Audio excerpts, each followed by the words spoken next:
हाँ ठीक है, चलिए स्टार्ट है। तो अभी जो है, चूँकि वो आपके पास जो शेड्यूल आया होगा क्लास का, उसमें भी पता नहीं कुछ कैरेक्टरिस्टिक्स जाने क्या लिखा हुआ है, उसमें ऐसे कुछ लिखा हुआ है ना, पॉलिटी का जो शेड्यूल जो अभी आया हुआ है ग्रुप में। पुराने ग्रुप में आया है। हाँ, अच्छा आप लोग अभी ऐड नहीं हुए हैं, आप लोग ऐड नहीं हुए। धीरे धीरे 1-2 दिन में थोड़ा समय लगेगा, आप लोग ऐड हो जाएंगे तो ग्रुप में, व्हाट्सएप ग्रुप में आपको शेड्यूल आ जाया करेगा क्लास का, तो उसी हिसाब से क्लासें चलेंगी। उसमें थोड़ा बहुत परिवर्तन हो सकता है कभी कभार, मान लीजिए कोई टीचर नहीं आया तो उसकी जगह पर कोई और क्लास चल गई, ठीक है, तो वो हल्का फुल्का चेंजेस हो सकते हैं, बशर्ते उसी शेड्यूल के हिसाब से ही चलेगा। हाँ, सब्जेक्ट चलेगा उस शेड्यूल के हिसाब से, लेकिन टॉपिक हो सकता है डिफरेंट चल जाए। जैसे मान लीजिए अब कोर्स जो कोऑर्डिनेटर हैं लखनऊ से शेड्यूल बन के आ रहा है, तो उन्होंने क्या कर दिया कि किसी टॉपिक को 2 क्लासें दी, सपोज दैट फंडामेंटल राइट को 2 क्लासें उन्होंने रखी केवल। हम लोग यहाँ डिस्कस कर रहे हैं, डिस्कस करने के क्रम में वो क्या ज़्यादा खिंच गया टॉपिक, भाई सब थोड़ा बड़े टॉपिक है। अब मान लीजिए भाग 5 के लिए उन्होंने 3-4 क्लासें अलॉट की, लेकिन वो भाग 5 अपने आप में बहुत बड़ा है, तो वो थोड़ा बहुत हम लोग, क्योंकि पढ़ाना मुझे, पढ़ना आपको, तो वो थोड़ा बहुत हम लोग अपने हिसाब से मैनेज कर लेंगे। बशर्ते क्या है कि टोटल 47-48 क्लासें हैं पॉलिटी की, और 4-6-8 और इधर उधर से मिल जाएंगी, मतलब 50 अपने पास 54-55 क्लासें हैं, तो पॉलिटी हम लोग ठीक ठाक जो है आप लोगों का मैं कंप्लीट करा दूंगा। क्लियर? चलिए, तो कल हम लोगों ने वो सब चीज़ें देख ली संविधान के बारे में, कल नहीं आए थे ना तुम? हाँ, आज हम लोग देखेंगे कि जो हमारा संविधान जो बना, आखिरकार इसका उद्देश्य क्या है, ठीक है, किस लिए बना। ठीक, तो अच्छा, उद्देश्य संविधान का कुछ बताइए, आखिरकार हम किसी भी देश का संविधान बनने के पीछे का उद्देश्य क्या हो सकता है? तो वही है ना, देश और सार्वजनिक जीवन को व्यवस्थित तरीके से चलाना। ठीक है, अगर हमको अपने संविधान का उद्देश्य जानना है, या किसी भी देश के संविधान का उद्देश्य हमको जानना है, तो हम क्या करेंगे? सबसे पहले संविधान का प्रियम्बल को हम देख लेंगे, किसी भी देश की संविधान के हम प्रियम्बल को देख लेंगे। ठीक है, अच्छा, हमारे प्रियम्बल को हिंदी में क्या कहते हैं? प्रस्तावना। लेकिन हमारा जो हिंदी वर्जन है जो संविधान का, उसमें प्रस्तावना ना लिख करके क्या लिखा हुआ है? उद्देशिका। इंग्लिश वर्जन में तो प्रियम्बल लिखा हुआ है, लेकिन क्या हिंदी वर्जन में क्या लिखा हुआ है? उद्देशिका। और हमारा जो मूल संविधान है वो किस वर्जन में था? इंग्लिश में। वो तो बाद में उसको हिंदी में कन्वर्ट किया गया। ठीक है, तो अभी भी अगर कभी कहीं पर भी कोई संदेह उत्पन्न होता है तो ज़्यादा ऑथेंटिकेट किसको माना जाता है? इंग्लिश वर्जन को। क्योंकि बहुत सारी ऐसी चीज़ें हैं, जैसे कि एक वर्ड में हमेशा स्टूडेंट कंफ्यूज होता रहता है, इक्वेलिटी। हमारे प्रियम्बल में एक वर्ड आता है इक्वेलिटी, तो कुछ बच्चे कहते हैं सर ये समता है कि समानता है। अब समता और समानता दोनों में जो डिफरेंस है, इसका जो आयाम है बहुत बड़ा है। फिलॉसफी के क्षेत्र में वो चला जाएगा, दर्शन में समता और समानता में अंतर है, बहुत बारीक अंतर, लेकिन बहुत जटिल अंतर। ठीक है, तो हमारे इंग्लिश में तो लिखा हुआ है इक्वेलिटी, लेकिन हिंदी में वो समता। ठीक है, तो कुछ चीज़ें हैं कन्फ्यूज। अब जैसे हम लोग अगर अपने भारत के संविधान की चर्चा करें कि हमारे भारत का आखिरकार जो संविधान है, तो ये जब निर्मित हो रहा था तो आखिरकार जो संविधान निर्माता है उनके दिमाग में क्या चल रहा होगा? भाई उन्होंने अपने दिमाग में उनके जो चल रहा था, है अल्लाह मचा रहा भाई, उनके दिमाग में जो चल रहा था उसी को तो उन्होंने उसमें रखा ना, कि और कुछ रखा? ठीक है, तो देखिए, अगर हमें अपने संविधान को समझना है तो सबसे पहले हम क्या समझेंगे? उसकी उद्देशिका को। संविधान को समझना है, सबसे पहले हम किसे समझेंगे? प्रियम्बल को। तो अगर प्रियम्बल को हमको समझना है तो थोड़ा सा प्रियम्बल का हम देख लेंगे। आखिरकार ये जो प्रियम्बल है, ये किस देश के संविधान से एक तरीके से हमने कैच किया है, उसको अडॉप्ट किया है, किससे प्रेरित है? देखिए, ये जो प्रियम्बल है ये तो है अमेरिका से, लेकिन उसकी जो भाषा शैली है, ज़्यादा जो निकटता है, वो है ऑस्ट्रेलिया से। दोनों में अंतर है। हमने प्रियम्बल को तो हमने किससे लिया? अमेरिका से, यूएसए से, लेकिन इसकी जो भाषा और शैली है, इसकी निकटता किससे ज़्यादा है? ऑस्ट्रेलिया से। तो ये दोनों चीज़ें आपको ध्यान में रखनी है। ठीक है, प्रियम्बल। चलिए, अब हमारे हिंदी वर्जन में लिखा हुआ है उद्देशिका। मतलब कि थोड़ा सा हम इसका इतिहास देखें कि आखिरकार ये प्रियम्बल का इतिहास क्या है। तो हम सभी लोग जानते हैं कि जब संविधान सभा का गठन हुआ, संविधान सभा का गठन हुआ, पहली बैठक कब हुई? 9 दिसंबर 1946 को। अभी ये सब कुछ चलेगा, अभी मेकिंग ऑफ कॉन्स्टिट्यूशन मैं पढ़ाऊंगा, हिस्ट्री ऑफ कॉन्स्टिट्यूशन और मेकिंग ऑफ कॉन्स्टिट्यूशन। तो ये सारी चीज़ें हम पूरा हिस्ट्री और उसका एक निर्माण का क्रम अभी हम लोग बात करेंगे, ठीक है। अगली जो भी क्लास होगी उससे हम लोग अपने बिल्कुल टॉपिक पे आ जाएंगे। तो संविधान सभा के जो सदस्य हैं उनकी क्या हुई? उनकी बैठक हुई। कब? सबसे पहली बैठक कब हुई? 9 दिसंबर 1946 को। फिर 11 दिसंबर को दूसरी हुई। फिर 13 दिसंबर को तीसरी बैठक हुई। और जब 13 दिसंबर को जब तीसरी बैठक हो रही है, तब जवाहरलाल नेहरू ने संविधान सभा के सामने एक क्या रखा? एक प्रस्ताव रखा। संविधान सभा के समक्ष एक प्रस्ताव रखा कि भाई इस तरीके से हम क्या करेंगे, अपने इस संविधान का हम निर्माण करेंगे। एक उद्देश्य कि ये हम लोग क्या है, इन उद्देश्यों की पूर्ति करेगा हमारा संविधान, ठीक है। संविधान सभा ने उसको क्या किया? उस समय तो उसमें चर्चा वगैरह हुई, लेकिन पास नहीं हुआ, क्योंकि अभी इंतज़ार किसका हो रहा था? मुस्लिम लीग का। वो बहिष्कार करके चले गई थी। फाइनली क्या हुआ? 22 जनवरी 1947 को इस उद्देश्य प्रस्ताव को क्या कर लिया गया? स्वीकार कर लिया गया। अब जब इस उद्देश्य स्वीकार कर लिया गया, तो अब इसमें क्या हुई? इसमें अब सारे संविधान सभा के सदस्यों ने आराम से फंस ना जाना यार, बच गए, ठीक है, इसमें ना फंस जाना। हाँ, तो अब 22 जनवरी 1947 को जब उद्देश्य प्रस्ताव को क्या कर लिया गया? स्वीकार कर लिया गया, तब उसमें अब चर्चा हुई। संविधान सभा के सभी सदस्य अब क्या करिए? उस पर चर्चा किए। फाइनली उसको ये मान लिया गया कि हाँ, यही हमारे उद्देश्य, इन्हीं को ध्यान में रखते हुए हमें अपने संविधान का क्या करना है? निर्माण करना है, ठीक है। चलिए, तो अब जो है, अगर हम कहें कि हमारा जो संविधान है उसका ओरिजिन कहाँ से हुआ, तो इसी उद्देश्य प्रस्ताव से हुआ, यानी कि ऑब्जेक्टिव रेजोल्यूशन से हुआ। कब ये ऑब्जेक्टिव रेजोल्यूशन किसने पहली बात तो कौन लेके आया? जवाहरलाल नेहरू। और यही जो उद्देश्य प्रस्ताव कब पारित हुआ? 22 जनवरी 1947 को। यानी कि यही जो उद्देश्य प्रस्ताव है, यही हमारी उद्देशिका की क्या बनी? पृष्ठभूमि बनी, ठीक है। चलिए, तो ये तो एक दो चीज़ें हैं बेसिक, कोई समस्या नहीं है। अब हम लोग थोड़ा सा अगर अपने प्रियम्बल को हम समझ लें अच्छे से, तो हम अपने प्रियम्बल को समझने के साथ ही हम अपने पूरे संविधान का एक जो ब्यौरा वो है हमारे दिमाग में इमेज, वो क्लियर हो जाएगी। तो संविधान कोई जो प्रियम्बल है उसको कोई सुना सकता है?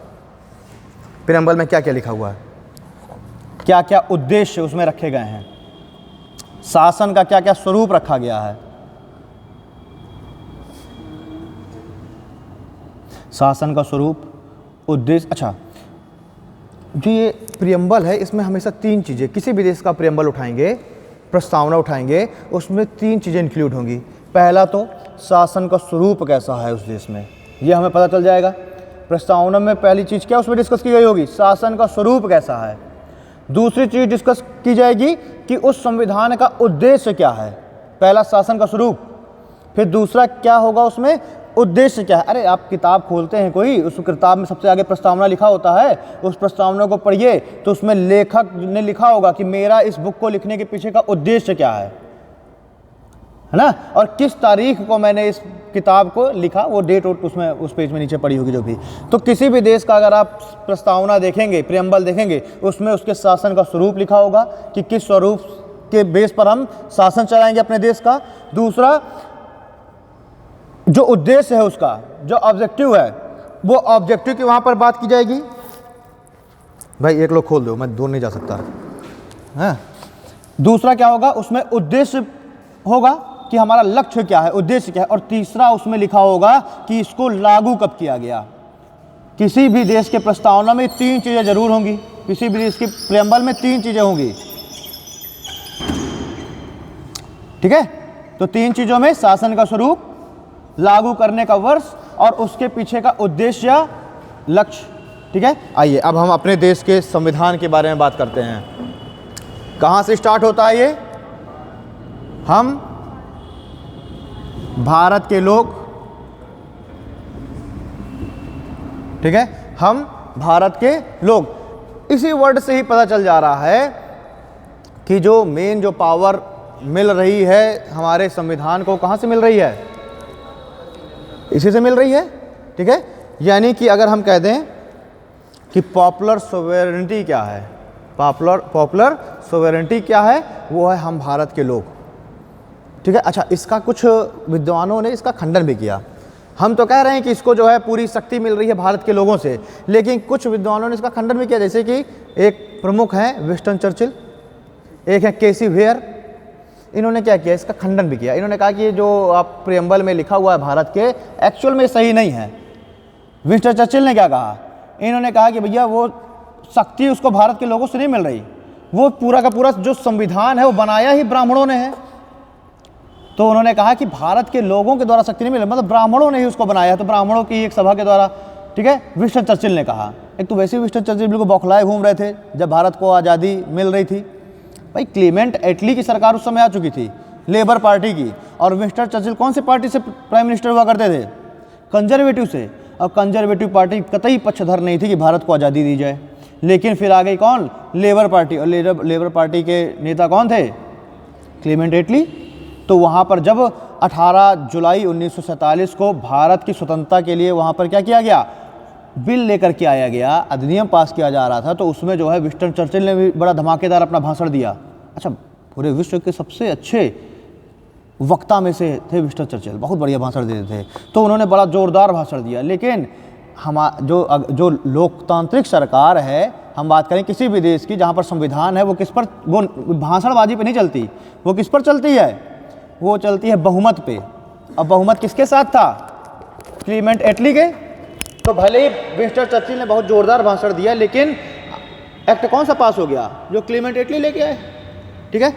ठीक, उन्होंने क्या कहा कि ये जो है, इसको जो भारत का संविधान है उसको शक्ति भारत के आम लोगों से नहीं मिल रही, उसको शक्ति ब्राह्मणों से ही मिली है, ब्राह्मणों के द्वारा ही उसका गठन हुआ है, ठीक है। वहीं केसी वेयर, वो भी, अच्छा ये तो चलो पॉलिटिशियन थे, तो उन्होंने उस तरह से अपना वो रखा, तर्क रखा, ठीक है। जात, ये तो आप देख ही रहे हैं ना, राजनीति में जाति पाति धर्म ही को ही ज़्यादा प्रमोट होता है।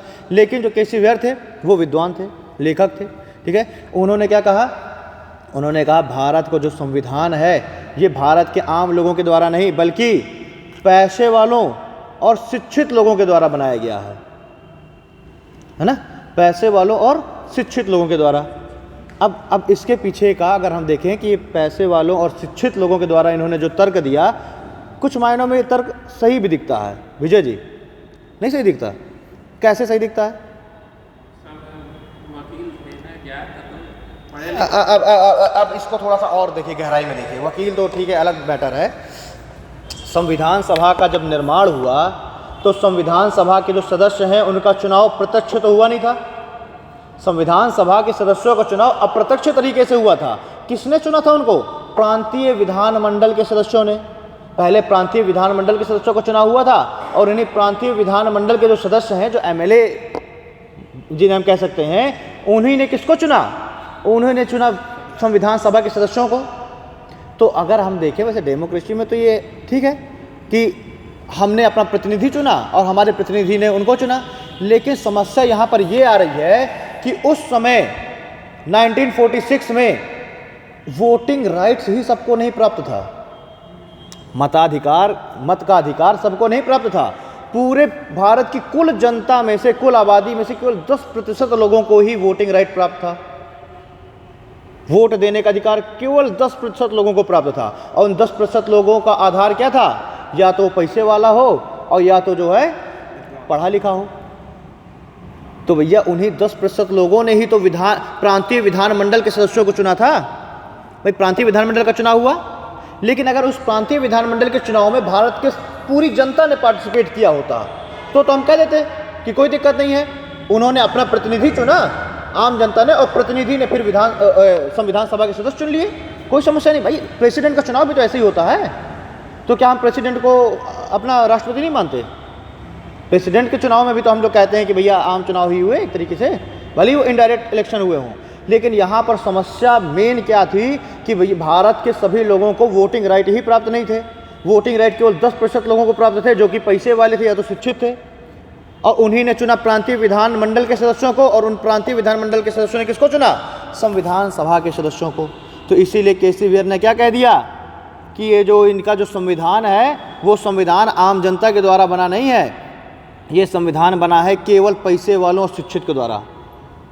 तो विंस्टन चर्चिल का कथन तो हमको पूरी तरीके से उसको हम निगलेक्ट कर देते हैं, लेकिन केसी वेयर के कथन में हम थोड़ा सा सोचने के लिए मजबूर होते हैं कि वाकई में, हाँ। लेकिन फिर बहुत सारे विद्वान बाद में आए, उन्होंने उस तर्क का खंडन किया कि नहीं नहीं, ये आम लोगों की सभा थी, ठीक है, सभी लोगों का समर्थन प्राप्त था प्रांतीय विधान में, तो वो अलग मैटर है, ठीक है। वो जो है फिर अलग अलग विद्वानों ने इनका खंडन किया, बशर्ते हम लोग उस बात को एक्सेप्ट। अच्छा, तुम गिर चुके हो क्या?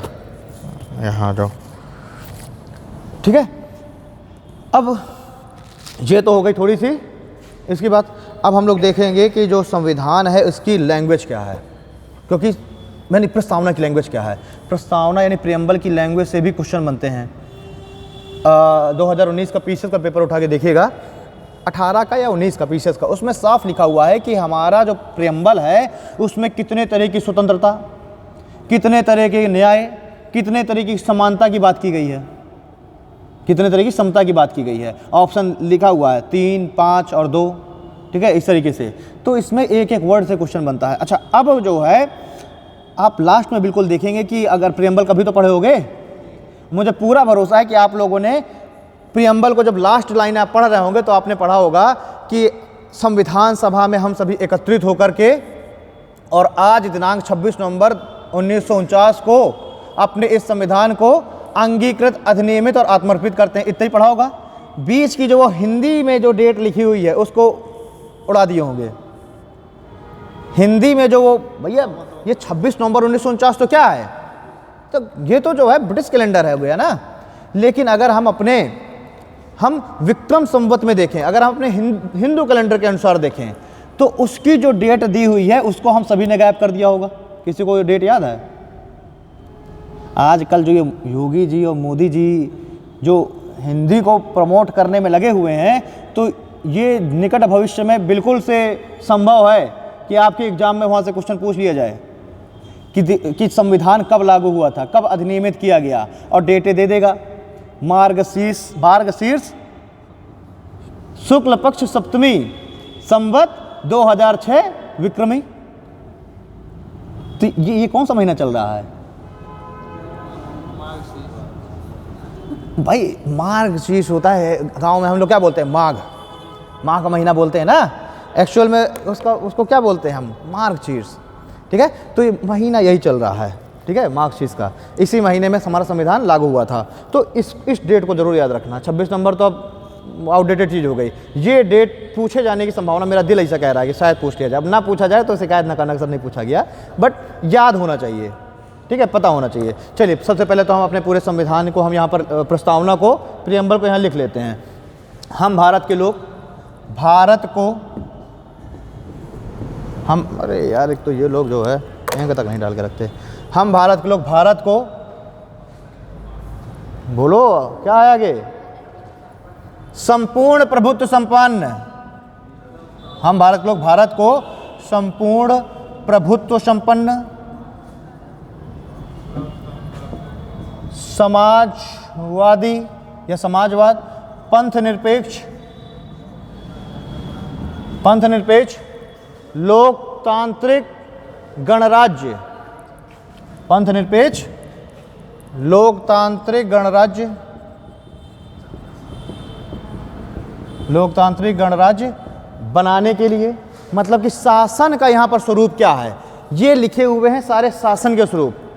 ये सारे क्या लिखे हुए हैं, ये पांचों क्या है, ये पांचों हैं शासन के स्वरूप। यानी कि हमारा जो भारत है उसमें शासन कैसा चलेगा, किस स्वरूप के द्वारा चलेगा? भारत लोकतांत्रिक होगा, गणराज्य होगा, संपूर्ण प्रभुत्व संपन्न होगा, पंथ निरपेक्ष होगा और समाजवाद होगा, सेक्युलर होगा, ठीक है। ये क्या है, ये पांचों हैं शासन के स्वरूप, है ना। अगर आपसे पूछा जाए भारत में शासन का स्वरूप कैसा है, तो प्रियम्बल हमारा बता रहा है कि हम इस तरीके से भारत का शासन चलाएंगे। ये पांचों क्या हो गए, शासन के स्वरूप हो गए। शक्ति कहां से मिल रही है, we the people of India. शासन का स्वरूप, ये हो गए शासन के स्वरूप, यानी इन तरीकों से हम क्या चलाएंगे, भारत का शासन। अभी इन सारे वर्डों के हम लोग डिस्कस करेंगे अलग अलग, ठीक है। सेक्युलर क्या है, अब संपूर्ण सोवेरेंटी क्या है ना, इन सब की हम लोग बात करेंगे। आगे क्या है, हम भारत के लोग भारत को संपूर्ण प्रभुत्व संपन्न समाजवाद धर्मनिरपेक्ष लोकतांत्रिक गणराज्य बनाने के लिए तथा उनके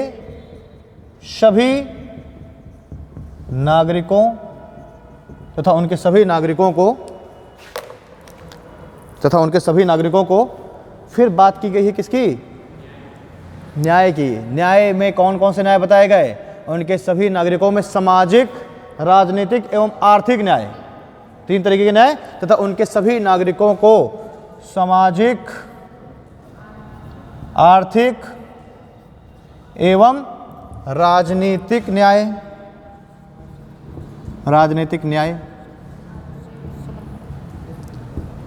फिर विचार, अभिव्यक्ति, विश्वास, धर्म एवं उपासना की स्वतंत्रता। कहीं यार उल्टा सीधा वर्ड हो जाए ना अगर, तो बता देना, टोक देना, ठीक है। विचार, अभिव्यक्ति, विश्वास, धर्म एवं उपासना की स्वतंत्रता, ठीक है। यानी कि स्वतंत्रता कितने तरह की, स्वतंत्रता 5 तरीके की। न्याय 3 तरीके का, सामाजिक, आर्थिक और राजनीतिक न्याय। ये लक्ष्य हैं हमारे संविधान के चल रहे हैं, ये हमारे संविधान के क्या चल रहे हैं, उद्देश्य, कि हमारा जो संविधान कह रहा है कि लोगों में को हम स्वतंत्रता प्रदान करेंगे। मैंने कल ही आपको बताया था कि जिन चीज़ों से हमने झेला, उन्हीं चीज़ों को हमने इसमें ध्यान में रखा। हमें स्वतंत्रता प्राप्त नहीं थी हर स्तर पर, तो हमने स्वतंत्रता को ध्यान में रखा, सारी स्वतंत्रताओं की बात कर ली। विचार, अभिव्यक्ति, विश्वास, धर्म और उपासना की स्वतंत्रता। हमें न्याय नहीं हमें ढंग से मिल रहा था, तो हमने सामाजिक, आर्थिक और राजनीतिक न्याय को इसमें तवज्जो दी, ठीक है। उसके बाद प्रतिष्ठा एवं अवसर की समता, प्रतिष्ठा एवं अवसर की समता। हिंदी में समता लिखा हुआ है, इंग्लिश में इक्वलिटी ही लिखा हुआ है, ठीक है। अरे प्रतिष्ठा ही तो है, लिखा नहीं होता था बड़े बड़े होटलों में, Indians and dogs not allowed, तो प्रतिष्ठा की तो समानता है, ठीक है। तो इन सब चीज़ों को जो है हमने ध्यान में रखा। अवसर भी तो उतने ढंग से प्राप्त नहीं थे। ज़्यादा ऊंचे पदों में किसको नियुक्त किया जा रहा था, अंग्रेज अधिकारियों को। ज़्यादा ऊंचे पदों में अंग्रेज अधिकारी थे, सिर्फ सैनिक वगैरह सिर्फ कौन थे, इंडियंस थे, है ना। तो प्रतिष्ठा एवं अवसर की क्षमता, ठीक है। ये क्या हो गए, ये चीज़ें हो गई जो हमारे संविधान का क्या है, उद्देश्य या लक्ष्य है, ठीक है। हम भारत को संपूर्ण प्रदेश में समाजवाद धर्मनिरपेक्ष लोकतांत्रिक गणराज्य बनाने के लिए तथा उसके समस्त नागरिकों को सामाजिक, आर्थिक, राजनीतिक न्याय, विचार, अभिव्यक्ति, विश्वास, धर्म, उपासना की स्वतंत्रता, प्रतिष्ठा एवं अवसर की क्षमता प्राप्त कराने के लिए तथा उन सब में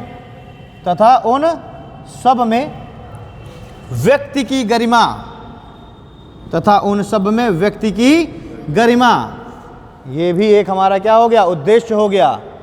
तथा उन सब में व्यक्ति की गरिमा एवं राष्ट्र की एकता एवं अखंडता, एवं राष्ट्र की एकता और अखंडता, ये भी क्या है, ये भी तो उद्देश्य है। एवं राष्ट्र की एकता एवं अखंडता सुनिश्चित करने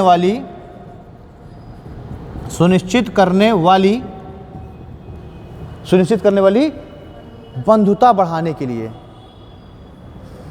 हाँ, राष्ट्र की एकता और अखंडता सुनिश्चित करने वाली बंधुता बढ़ाने के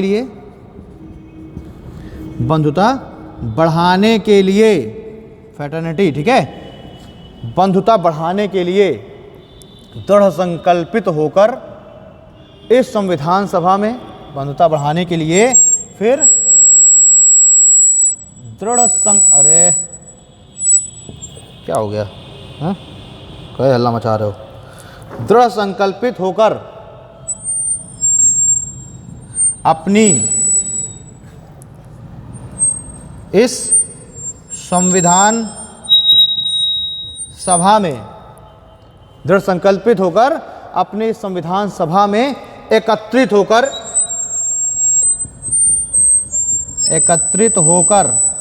ठीक है, आज दिनांक, ये यहाँ तक क्या बात हो गई, यहाँ तक की तो बात हो गई उद्देश्य, लक्ष्य, है ना, जो हमारे एम है, ऑब्जेक्टिव जो है वो, ये बात हो गई। ये बात हो गई शासन के स्वरूप। अब क्या चालू हो रहा है, अब चालू हो रहा है वो तीसरा वाला भाग, संविधान को लागू करने वाला। मैंने बताया हर एक देश के प्रियम्बल में 3 चीज़ें होंगी, शासन का स्वरूप, उसकी जो है उद्देश्य या लक्ष्य, और तीसरा लागू करने की तिथि। मायूस चेहरे क्या दिख रहे हैं तुम लोगों के, हैं? इतने मायूस चेहरे क्या दिख रहे हैं? कल नहीं इतने मायूस चेहरे दिख रहे थे तुम लोगों के, कल नहीं थे। आज चीजें समझ में नहीं आ रही क्या? अरे थोड़ा बताओ ना कि कहाँ समस्या आ रही है, आ रही है? अभी ये ना सोचो कि क्लास चल रही है, अभी ये सोचो कि बस अभी इंट्रोडक्शन चल रहा है, ठीक है? अगली क्लास से हम लोग सिस्टमैटिक रूप में पढ़ेंगे। सबसे पहले हम लोग हिस्ट्री ऑफ कॉन्स्टिट्यूशन पढ़ेंगे, फिर मेकिंग ऑफ कॉन्स्टिट्यूशन पढ़ेंगे, और उसके बाद फिर हम आएंगे प्रियम्बल में, ठीक है? आज टाइम पास, ठीक है? तो अब वो टॉपिक में लगा हुआ ना कैरेक्टरिस्टिक्स। अब मुझे कैरेक्टरिस्टिक्स, मैंने कहा क्या बताएं कैरेक्टरिस्टिक्स ही तो हैं, ठीक है? तो अगर हमने अपनी प्रस्तावना को ढंग से समझ लिया तो हमने अपने संविधान को ढंग से समझ लिया। कल भी मैंने कहा था, इसलिए तो प्रस्तावना को क्या कहते हैं, संविधान की कुंजी कहते नहीं। अगर अपने संविधान को ढंग से समझना है तो किसको देख लीजिए, प्रियम्बल को देख लीजिए, प्रस्तावना को देख लीजिए, ठीक है? तो हम भारत के लोग, ये सब हो गया, शक्ति मिल रही है यहाँ से, शासन का स्वरूप इन 5 से, उद्देश्य ये हो गए, स्वतंत्रता, न्याय, क्षमता, व्यक्ति की गरिमा, राष्ट्र की एकता और अखंडता, ठीक है? उसके बाद फिर यहाँ से चालू हो जाएगा इसको लागू करना। दृढ़ संकल्पित होकर अपनी इस संविधान सभा में एकत्रित होकर आज दिनांक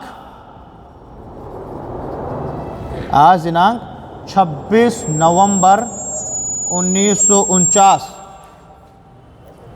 26 नवंबर 1949, आगे क्या कहता है, 26 नवंबर 1949, फिर आती है हिंदी वाली डेट, ठीक, हिंदू कैलेंडर की 26 नवंबर 1949।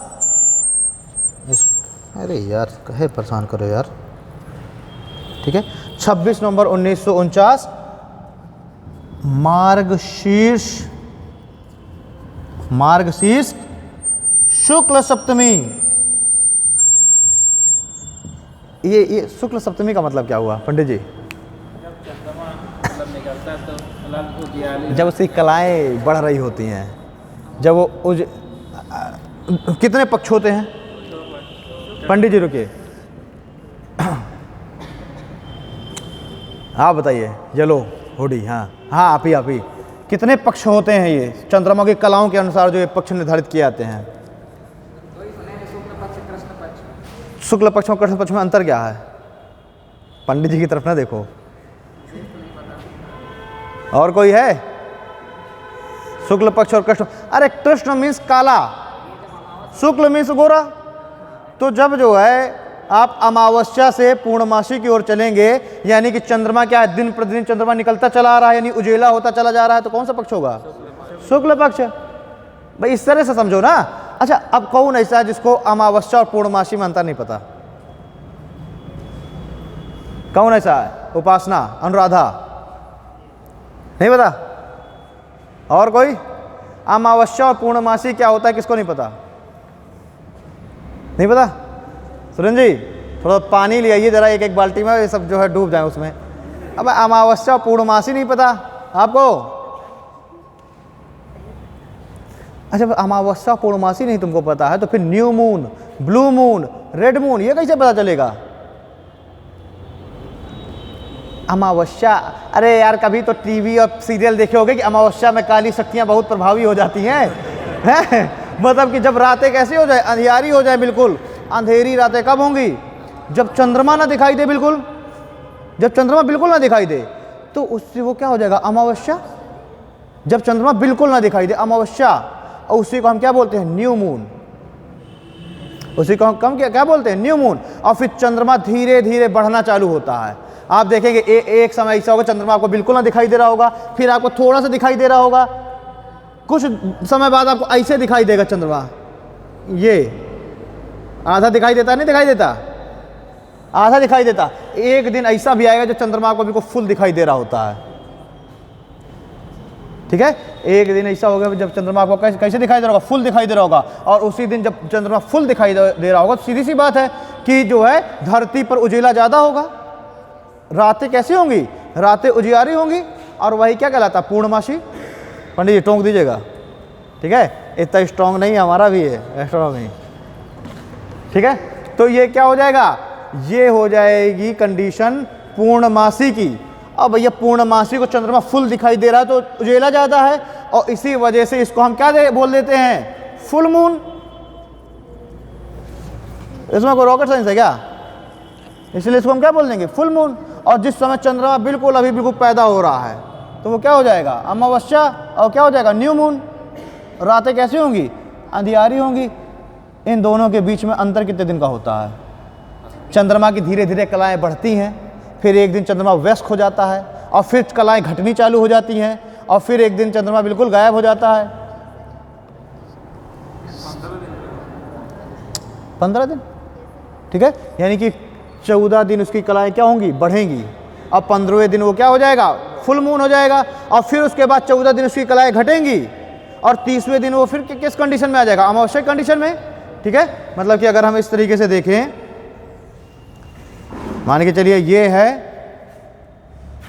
अमावस्या की कंडीशन, और ये क्या है, ये है पूर्णमासी, पूर्णिमा जिसे हम कहते हैं ना, पूर्णमासी। चंद्रमा धीरे, यहाँ पर चंद्रमा क्या है, बिल्कुल चंद्रमा, मैं कह रहा हूँ डार्क है, नहीं दिख रहा। अब ये धीरे धीरे चंद्रमा क्या होगा, बढ़ता चला जाएगा, बढ़ता चला जाएगा। जब ये चंद्रमा बिल्कुल यहाँ पर आ गया होगा, बिल्कुल अपनी आधी जर्नी चल चुका होगा, तो ये कौन सा डेट होगी, होगी सप्तमी। भाई टोटल इसको 15 दिन का, 14 दिन का ये ट्रेवल करेगा ना, 7 ये और फिर 7 ये, और 15 दिन कहाँ आ जाएगा, यहाँ पर आ जाएगा, ठीक है। तो जब ये 7 दिन धीरे धीरे बढ़ते बढ़ते इसकी कलाएं बढ़ रही हैं, और यहाँ सप्तमी में आ जाएगा, तो चंद्रमा ठीक ठाक हमको दिख रहा है, यानी उजेला लगातार बढ़ रहा है। यही वाला, ये वाला जो इसका जर्नी है, यही जर्नी क्या कहलाएगी, शुक्ल पक्ष।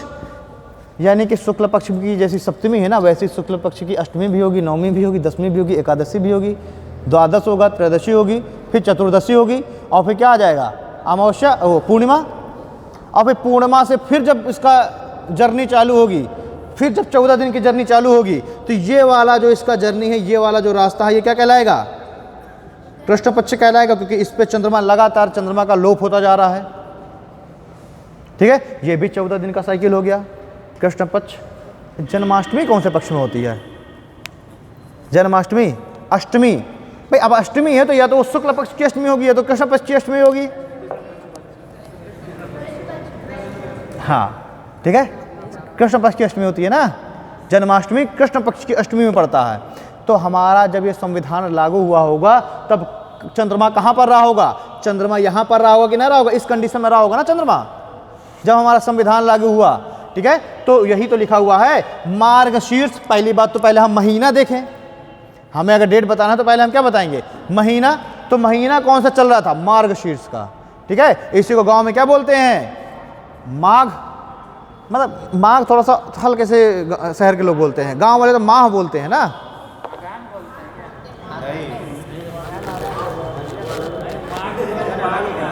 उसके बाद वहाँ जाता है, वो जनवरी में आता है। हिंदी महीने के नाम बताइए। चैत, बैसाख, जेठ, आषाढ़, सावन, भादो, कुमार, कार्तिक, अगहन। हाँ, अगहन पौष, सॉरी, मार्ग। अच्छा यार, अगहन को तो अग्रहण बोलते हैं ना,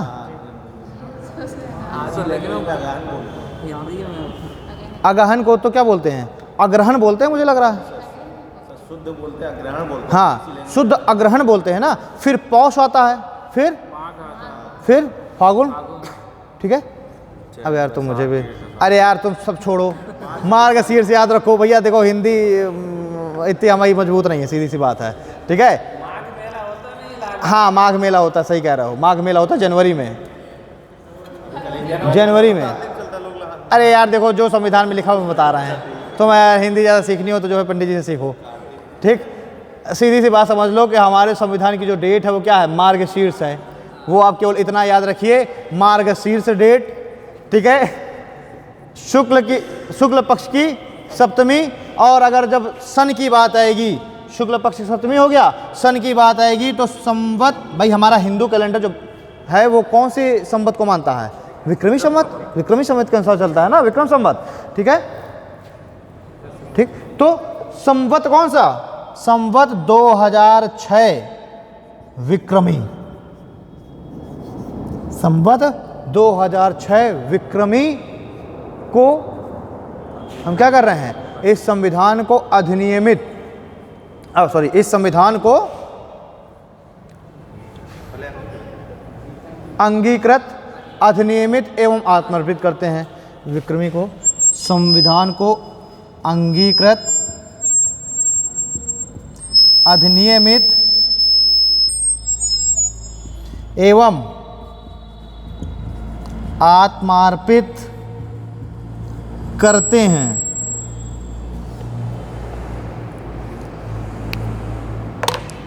यार मुझे एक चीज़ तुमने मुझे भी थोड़ा सा सोचने में मजबूर कर दिया कि जब संविधान यार 26 नवंबर 1949 की डेट है, तो ये फिर माघ का महीना इस डेट में कहाँ से आ गया? अभी तो कार्तिक चलता है नवंबर में,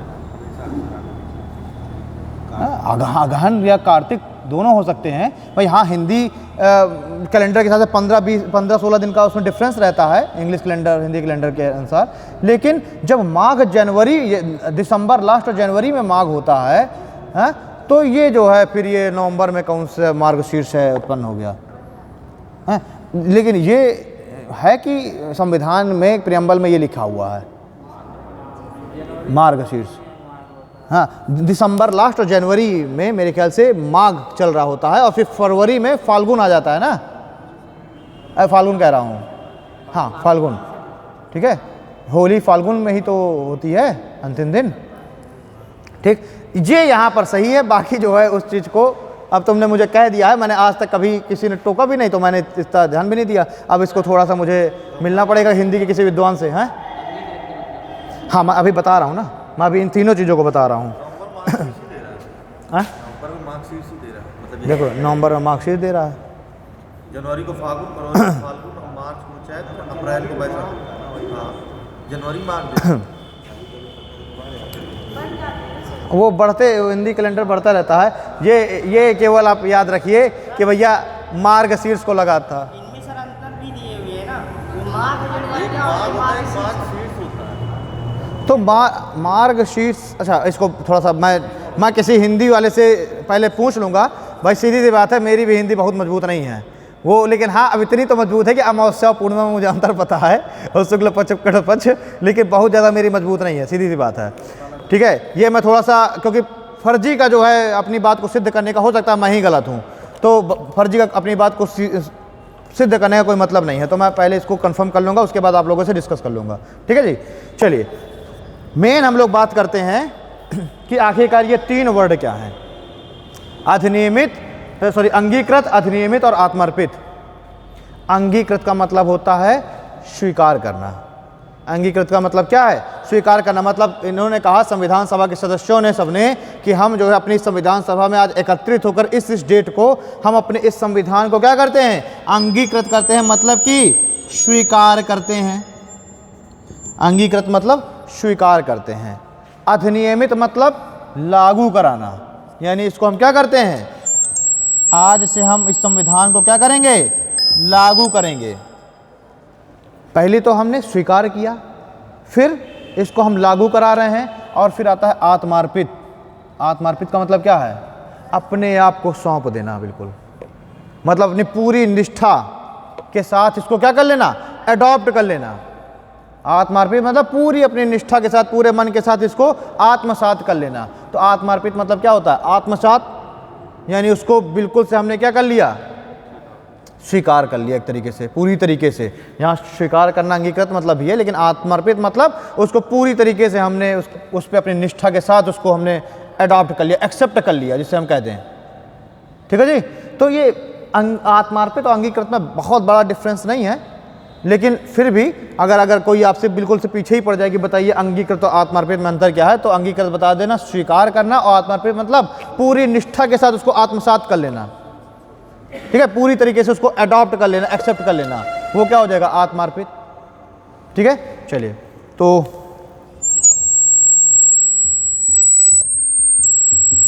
ये क्या है, ये हो गया हमारा प्रियम्बल। और प्रियम्बल में ये सब क्या हो गए, प्रियम्बल की लैंग्वेज हो गई, जो जो चीज़ें प्रियम्बल में बताई गई हैं वो हो गया।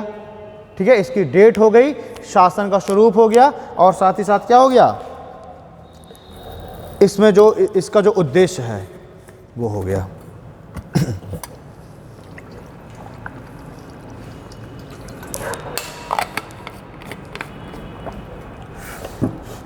अब अगर इनके वर्डों में हम लोग इसके जो वर्ड हैं सब, इनको अगर हम लोग अलग अलग डिस्क्राइब करें, तो जैसे कि सबसे पहले एक वर्ड आता है संपूर्ण प्रभुत्व संपन्न। इसका मतलब क्या है?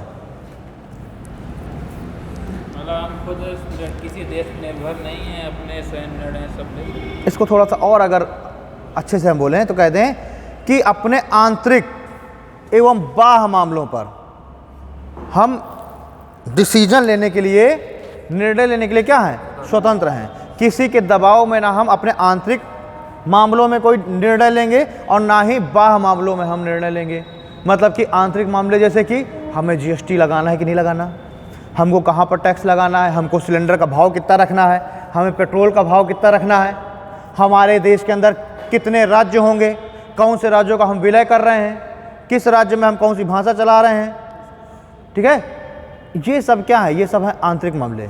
विजय जी, ये सब क्या है, आंतरिक मामले। तो ये कह रहा है कि हम जो है संपूर्ण प्रभुत्व संपन्न है अपने आंतरिक मामलों में अपना डिसीजन लेने के लिए।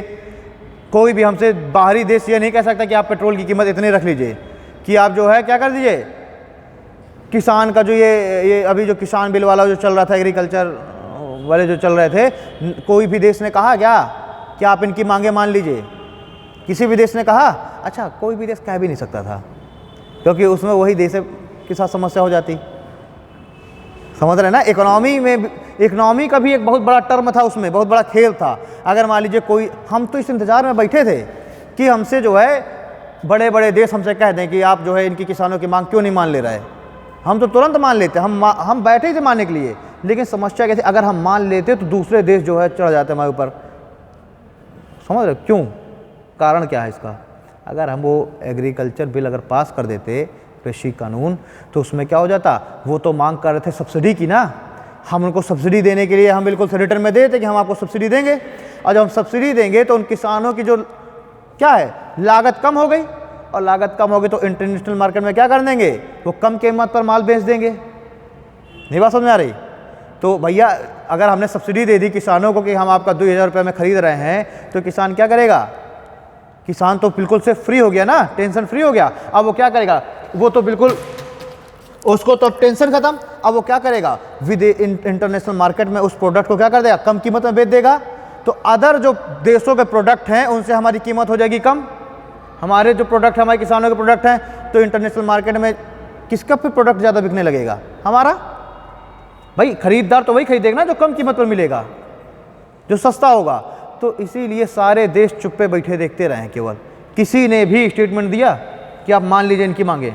अब पहली बात, अगर कहते भी तो हम ये भी कह सकते थे कि हमारा आंतरिक मामला है, और दूसरा अगर मान लीजिए कोई कह भी देता तो हम कहते ठीक है, हम तो मान ले रहे हैं, हमें क्या, हम सब्सिडी दे रहे हैं। लेकिन फिर क्या है, इंटरनेशनल मार्केट में वो प्रतिद्वंदिता नहीं रह पाएगी ना, हमारा प्रोडक्ट सस्ता हो जाएगा। ठीक, तो खैर वो इकोनॉमी का मैटर है।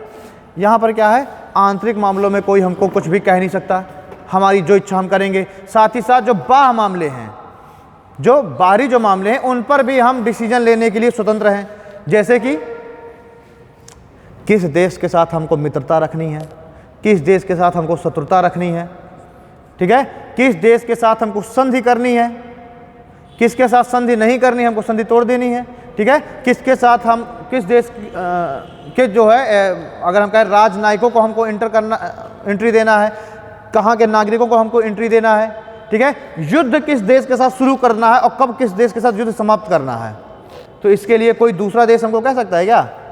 नहीं। हमारी इच्छा, हम जब चाहेंगे पाकिस्तान के साथ युद्ध करेंगे, वो अलग मैटर है कि फिर वो सारी संस्थाएं जो है इकट्ठी हो जाएंगी। लेकिन मान लीजिए युद्ध चल रहा है पाकिस्तान के साथ, तो हमारी इच्छा है कि हम जब चाहें तो पाकिस्तान से संधि कर लेंगे, ठीक है भाई चलो सुलह कर लेते हैं, या हम युद्ध विराम घोषित कर दें। कोई देश इसके लिए हमारे ऊपर वो दबाव नहीं डाल सकता। ये क्या है? संपूर्ण प्रभुत्व संपन्न, ठीक है, सोवेरेंटी, ठीक है जी। तो ये वर्ड समझ में आ गया, संपूर्ण प्रभुत्व संपन्न क्या होता है। लेकिन कभी कभी अगर आप कुछ टर्म्स में देखेंगे तो आपको ऐसा लगेगा कि भारत की ये संपूर्ण प्रभुत्व संपन्न होने पर सवालिया निशान खड़ा हो रहा है। जैसे कि कुछ संस्थाएं हैं, उन संस्थाओं में अगर हमने क्या कर लिया, उस एग्रीमेंट पे हमने साइन कर दिया, जैसे कि वर्ल्ड ट्रेड ऑर्गेनाइजेशन WTO, उसमें हमने क्या कर लिया, हम उसके एक सदस्य देश हैं, हमने उस पर क्या कर लिया है, उस ट्रीटी पर हमने सिग्नेचर कर दिया। तो अब हम क्या है, उस WTO में के जो नियम है, जो शर्तें हैं, उसके अनुसार कार्य करने के लिए हम भी बाध्य हो गए हैं। तो कुछ लोग इस तर्क को रख सकते हैं कि भारत की फिर जब वो बाध्य हो गया भारत WTO के नियम के अनुसार कार्य करने के लिए, तो फिर सोवेरेंटी कहाँ रह गई। तो हम ये भी तो तर्क दे सकते हैं कि हमने अपने पूरे होश और हवास में तो हमने साइन किया था, सोच समझ के, किसी ने हमें साइन करने के लिए थोड़ा बाध्य किया था। हमने अपने पूरे होश और हवास से हमने साइन किया कि हाँ ठीक है, हम सब एक्सेप्ट करते हैं, सब एक्सेप्ट करते हैं, तो अब हम एक्सेप्ट कर रहे हैं, ठीक है। यहाँ पर कुछ ये मेंस वगैरह राइटिंग में ये यहाँ इस तरह से क्वेश्चन पूछे जाते हैं, ठीक है।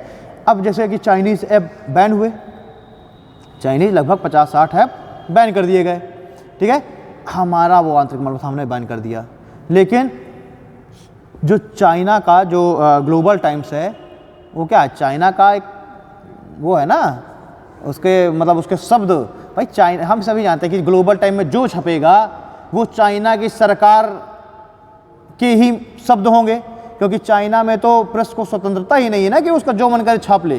पहले कितने जो भी न्यूज़पेपर्स हैं, उनको पहले जो भी छापना है उसको पहले उसको किसको दिखाते हैं, मंत्रालय को दिखाते हैं, गृह मंत्रालय को, ठीक है। वो जब उसके पास कर देता है कि हाँ ठीक है ये न्यूज़ छपेगी, वही न्यूज़ छपती है। तो ग्लोबल टाइम क्या है, ग्लोबल टाइम में जो भी छपा है अंडरस्टूड सी बात है कि उस सरकार के ही मन की बात है, ठीक है। तो ग्लोबल टाइम ने सीधे सीधे से ये छापा कि जो भारत ने हमारी एप्लीकेशन बैन की, ये WTO का उल्लंघन है और हम इस बात को हम WTO में उठाएंगे, बशर्ते अभी तक कुछ हुआ नहीं है, ठीक है।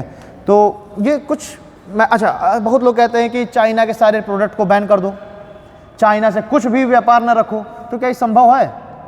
नहीं, क्योंकि हम WTO में हम साइन करे बैठे हुए हैं, हमने एग्रीमेंट किया हुआ है, और उस WTO के एग्रीमेंट में ही है कि आप किसी देश के साथ अपने व्यापारिक जो रिश्ते हैं वो पूरी तरीके से ख़त्म नहीं कर सकते, भले ही उसके लिए आप क्या करें, ड्यूटी वगैरह बढ़ा दें, आप जो इम्पोर्ट टैक्स वगैरह हुआ बढ़ा दें। बहुत सारे देश लगाते नहीं, अमेरिका वगैरह देखो हमेशा जो है कस्टम ड्यूटी बढ़ाए रहते हैं, है ना। तो आप ये सब बढ़ा सकते हैं, टैक्स वगैरह बढ़ा सकते हैं, लेकिन आप रोक नहीं सकते किसी देश के सामान को अपने यहाँ आने से, पूरी तरीके से ट्रेड नहीं आप रोक सकते।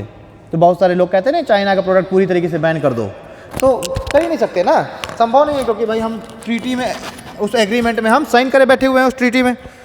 चलिए, तो ये तो हो गया संपूर्ण प्रभुत्व संपन्नता। अब देखें हम लोग समाजवाद क्या है। समाजवाद क्या है, क्या समाजवाद?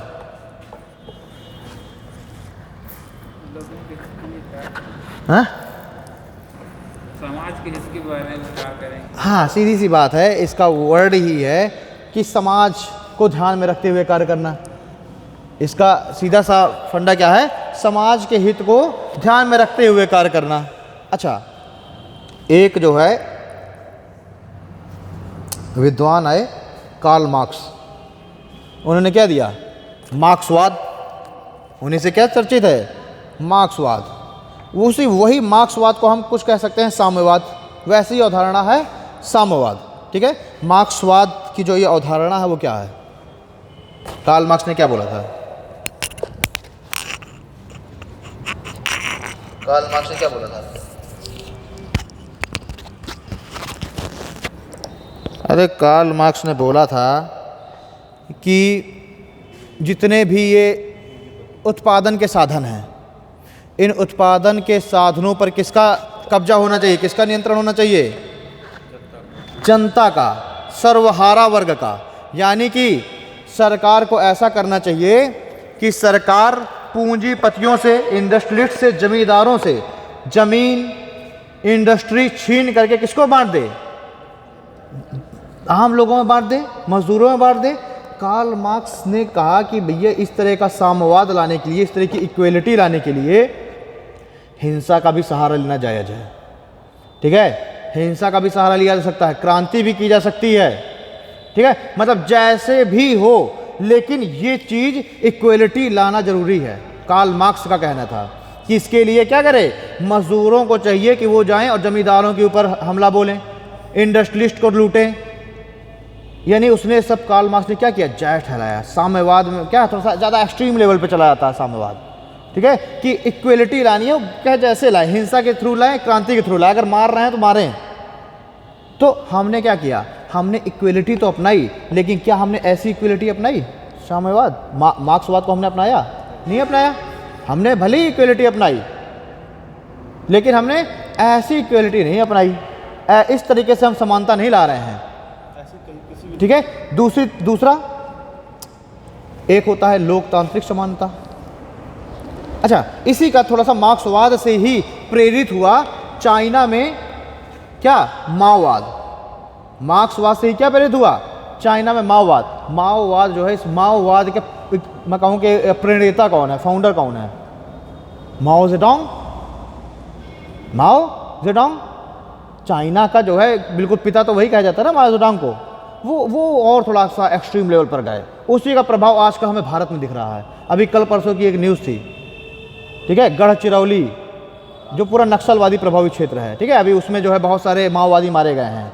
ठीक है, C60 ग्रुप के द्वारा मारे गए हैं। तो यही मार्क्सवाद से प्रेरित हुआ कौन? माओवाद, चाइना का, जो कि माओ जेडोंग जिसके प्रणेता रहे।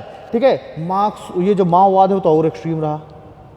ठीक है, उसने भी यही कहा कि जो है जितने भी ये सब सर्वहारा वर्ग हैं, ये क्या करें? ये जो है पूंजीपतियों से, जमींदारों से उनकी ज़मीनें और इंडस्ट्री को छीन लें और पूरे समाज में क्या कर दिया जाए? इक्वल तरीके से बांटा जाए। बहुत एक्सट्रीम लेवल पर। फिर उसके बाद जो दूसरे आए माओवाद, इसके बाद माओ के बाद उन्होंने फिर भी चाइना को दूसरे रास्ते पर लेकर गए। ठीक है, अब शी जिनपिंग फिर से उसी तरफ जा रहे हैं वापस से। एक तो देखिए, हमें देखना है कि मार्क्सवाद से प्रभावित रहा माओवाद, और इसी माओवाद का प्रभाव हमारे भारत में देखने के लिए मिल रहा है। हमारे भारत में कहाँ देखने के लिए मिल रहा है? ये मैं इसको ज़रा साफ कर दूँ, इसको साफ कर दे रहा हूँ। ठीक है,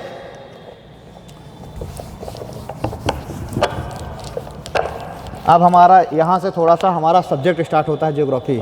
मैं बता दूँ आपको, मैं बेसिकली मैं टीचर हूँ ज्योग्राफी का। आप लोगों के मन में कोई डाउट ना रहे, मैं बेसिकली मैं ऑन कैमरा है कोई बात नहीं, मैं बेसिकली मैं टीचर हूँ ज्योग्राफी का। लेकिन चूँकि इस पैनल में मुख्यमंत्री अभ्युदय योजना के चैनल में इनके पास ज्योग्राफी के बहुत मास्टर इनको मिल गए हैं ईजिली। ठीक है, प्रत्युष मिश्रा सर, राजीव त्रिपाठी सर, सब। तो उन्होंने कहा कि सर आप ऐसा करिए, आप ज्योग्राफी मत लीजिए, आप क्या पढ़ाइए? पॉलिटी। ठीक है, आपने कहा ठीक है पॉलिटी पढ़ा देंगे। तो मैं कभी कभी जब मेरी इच्छा बहुत तीव्र जागृत हो जाती है तो मैं एक आध टॉपिक ज्योग्राफी के भी मैं खींच दिया करता हूँ बीच बीच में। ठीक है, तो आप ज्योग्राफी पढ़ेंगे तो थोड़ा सा ज़्यादा आपको मज़ा आएगी। तो बट इसमें भी मैं कोशिश यही करूँगा कि आपको मज़ा आए, और मज़ा आती रहनी चाहिए। ठीक है, चलिए। तो अब ये जो किसी को तो नहीं लग रहा सर समय वेस्ट कर रहे हैं? ठीक है, आज आपका टॉपिक कतई नहीं चल रहा, मैं पहले से बता रहा हूँ। सिर्फ जो है ये सब चीज़ें रिलेट की जा रही हैं। ठीक है, अब जो है मार्क्सवाद का प्रभाव कहाँ पहुँचा? चाइना में पहुँचा। 1949 में वहाँ पर माओवाद स्टार्ट हो गया चाइना में। ठीक है, उस माओवाद, अब मान लीजिए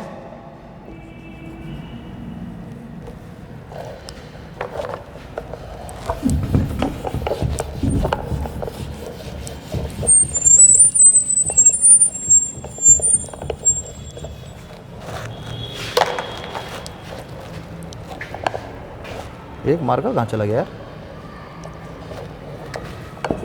अरे यार वही तो चल रहा था, मार्कर कहाँ गया? अच्छा ये है। ठीक है, तो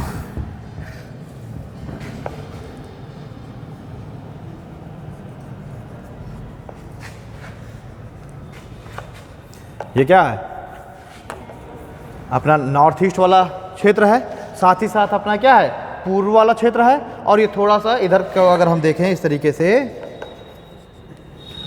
ये आपका मध्य भारत वाला मिडिल इंडिया हो गया, साउथ इंडिया हो गया, पूर्वी भारत हो गया, पूर्वोत्तर भारत हो गया। अब ये वाला सारा का सारा क्षेत्र नक्सलवाद से प्रभावित है। प्रभावित है कि नहीं प्रभावित? नक्सलवाद से प्रभावित है। और ये जो नक्सलवाद है कहाँ की देन है? यहाँ पर है चाइना, हमारे ऊपर। चाइना में क्या है? चाइना में है माओवाद। चाइना में क्या है? माओवादी यहाँ पर वो चल रही है, ठीक है। माओवाद का जो है मानना क्या है कि ये जो सारा जो ये संसाधन है, इस सारे संसाधन पर किसका अधिकार होना चाहिए? सर्वहारा वर्ग का, मजदूरों का, गरीब तबके के लोगों का। इस तरीके से इक्वलिटी लाना, यानी कि उनसे छीन करके और नीचे तबके में बांट देना, रॉबिन हुड टाइप में, ठीक है। लेकिन भारत का मानना क्या है? भारत का मानना क्या है? उनसे हमें क्यों छीनना है? हम नीचे वालों को हम प्रमोट करके उनके स्तर तक ले जाए ना। भाई साम्यवाद इक्वलिटी की बात करता है, चाहे वो माओवाद हो वो भी इक्वलिटी की बात करता है, लेकिन वो एक्सट्रीम थोड़ा सा ज़्यादा एक्सट्रीमिस्ट हो जाते हैं। वो कहते हैं कि बड़ी लाइन को मिटा करके छोटी लाइन के बराबर लिया। भारत क्या कह रहा है? भारत कह रहा है हम भी समानता लाएंगे, लेकिन हम छोटी लाइन को हम बढ़ा करके बड़ी लाइन के पास लेके जाएंगे, ठीक है। अब चाइना ने यहाँ पर क्या किया? चाइना की जो विचारधारा है वो धीरे धीरे यहाँ आई। चाइना ने अपनी जो विचारधारा है वहाँ यहाँ पर भारत में धीरे धीरे इंटर करना चालू कर दी। यहाँ का जो क्षेत्र है, मैं कह रहा हूँ आसाम, वेस्ट बंगाल, ठीक है, उड़ीसा, आंध्र प्रदेश, तेलंगाना, ठीक, छत्तीसगढ़, झारखंड, कुछ क्षेत्र एमपी का, ठीक है, और महाराष्ट्र का जैसे गढ़चिरौली वगैरह है, 4, 5, 6, 7, 8, 9, ठीक है। और यहाँ पर अगर हम देख लें तो कुछ तमिलनाडु तक आ जाता है इसका प्रभाव। तमिलनाडु नहीं, सॉरी, केरला तक इसका ज़्यादा प्रभाव है। तमिलनाडु भी है बट मेन ज़्यादा तरीके से केरला है। ये कितने राज्य हो गए? 4, 2, 6, 7, 8, 9 आसाम, और इसको आप मान के चलिए तमिलनाडु भी मान लीजिए। इतने राज्यों में हमको नक्सलवाद दिखाई देगा। इतने राज्यों में क्या दिखाई देगा? नक्सलवाद। क्योंकि चाइना का जो ये माओवादी जो ये इसकी जो पॉलिसी, ये सिद्धांत है, ये कहाँ हो गया? ये भारत में यहाँ एंटर आ गया। यहाँ पर एक क्षेत्र है, उसका नाम था नक्सलवाड़ी। एक जगह था, क्या नाम था उसका? नक्सलवाड़ी।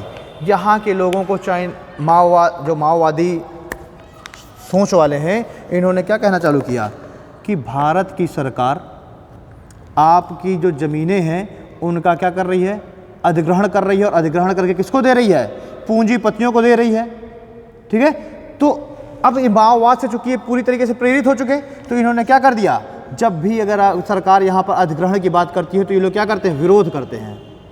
इनका मानना क्या है कि हमारी ज़मीनें लेकर पूंजीपतियों को दिया जा रहा है, उनको और ज़्यादा पैसा वाला बनाया जा रहा है। तो ये जो अगर आपसे कहा जाए, अच्छा, इस पूरे के पूरे क्षेत्र को कहा जाता है रेड कॉरिडोर। ये वाला जो पूरा क्षेत्र है, इस पूरे क्षेत्र को क्या कह दिया जाता है? Red corridor. जो कि ज़्यादा प्रभावित है किससे? जो कि नक्सलवाद से ज़्यादा प्रभावित है। और नक्सलवाद जो ये नक्सलवाद की जो ये सिद्धांत है, या मैं कह दूँ इनकी जो सोच है, वो किससे प्रभावित है? माओवाद से। अच्छा, इनको फंडिंग भी कौन कर रहा है इस क्षेत्र में? नक्सलवादियों को फंडिंग कौन कर रहा है? चाइना। इनको ट्रेनिंग भी कौन दे रहा है? People's Liberation Army, PLA। किसकी सेना है PLA? चाइना की पीपल्स लिबरेशन आर्मी। तो ये इनको जो है म्यांमार में ले जाकर के इनको ट्रेनिंग दे रहे हैं, चाइना में ले जाकर ट्रेनिंग दे रहे हैं, यहाँ पर कैंप बना रहे हैं, ट्रेनिंग दे रहे हैं, नक्सलवाद को बढ़ावा दे रहे हैं। और यही जो नक्सलवादी हैं, यही क्या कर रहे हैं? ये भी बिल्कुल एक्सट्रीमिस्ट सोच के हो गए हैं। जब भी कोई यहाँ पर नया प्रोजेक्ट जाएगा, ये इसका विरोध करेंगे। हाँ, अधिग्रहण सरकार करेगी तो इसका विरोध करेंगे। अच्छा, चाइना ने क्या किया? यहाँ आग लगा करके, और चाइना अपने आप को अलग रास्ते पे ले गया। माओवाद को उसने छोड़ दिया चाइना ने। अब चाइना ने क्या है, ये माओवाद का तो मुख्य उद्देश्य यही था ना कि ज़मीनें सरकार को नहीं देनी, क्योंकि सरकार पूंजीपतियों के लिए कार्य कर रही है। लेकिन चाइना ने अपनी पॉलिसी को तुरंत चेंज कर लिया। चाइना ने क्या कर दिया? अब ये अधिग्रहण वहाँ पर क्या हो गया है? अधिग्रहण, अब अगर सरकार कोई प्रोजेक्ट लेके आ रही है और अगर आप अधिग्रहण का विरोध कर रहे हैं, तो आपको देशद्रोह तक लगाया जा सकता है, मृत्युदंड तक दी जा सकती है। चाइना में ये कंडीशन ये है। लेकिन ये जो नक्सलवादी हैं, ये अभी भी किस विचारधारा से प्रेरित हैं? माओवाद से। और यही आप देखते रहते हैं कि महाराष्ट्र का गढ़चिरौली में एक प्रोजेक्ट चला था। गढ़चिरौली में प्रोजेक्ट चला था। उस प्रोजेक्ट में बनाया जाना था, रोड का निर्माण किया जाना था। हीरक था प्रोजेक्ट, मेरे ख्याल से प्रोजेक्ट हीरक आई थिंक, ठीक है। उसमें क्या किया गया था कि ये जब भी NHAI इस पे रोड बनाने के लिए भाई प्रोजेक्ट तो पास हो गया, NHAI के जब भी लोग पहुँचे तो ये नक्सल गढ़चिरौली में महाराष्ट्र के ये नक्सलवादी उनको काम ना करने दें। फिर इसकी जिम्मेदारी किसने ली? बॉर्डर रोड ऑर्गेनाइजेशन ने। बॉर्डर रोड ऑर्गेनाइजेशन किसके अंतर्गत कार्य करती है? डिफेंस मिनिस्ट्री के, सेना की संस्था है ना, तब बॉर्डर रोड ऑर्गेनाइजेशन ने जाकर के यहाँ पे काम किया। तो ये सारा का सारा क्षेत्र क्या है? नक्सलवाद से प्रभावित है, जिसमें छत्तीसगढ़ और उड़ीसा तो हम देखेंगे कि वो एक्सट्रीम लेवल पर है। आपसे कभी कभी पूछ लिया जाएगा भारत की जो ये नक्सलवादी विचारधारा है ये कहाँ से प्रेरित है? माओवाद से। अच्छा, अब इसी एक मार्क्सवाद की देखिए, एक तो शाखा आ गई माओवाद, और माओवाद आ गया भारत नक्सलवाद के रूप में। इसी तरीके से इस मार्क्सवाद की एक शाखा गई रूस, माओवाद की एक शाखा गई रूस। रूस में कौन था जो इसने ये माओवाद जैसी एक संकल्पना को लेकर के रूस में गया और वहाँ पर ये इक्वलिटी इस तरीके से कायम की? लेनिन, हम सुना लेनिन। तो लेनिन भी मार्क्सवाद से, साम्यवाद से प्रभावित है। लेनिन ने क्या किया? रशिया का जो है एकीकरण किया, है ना।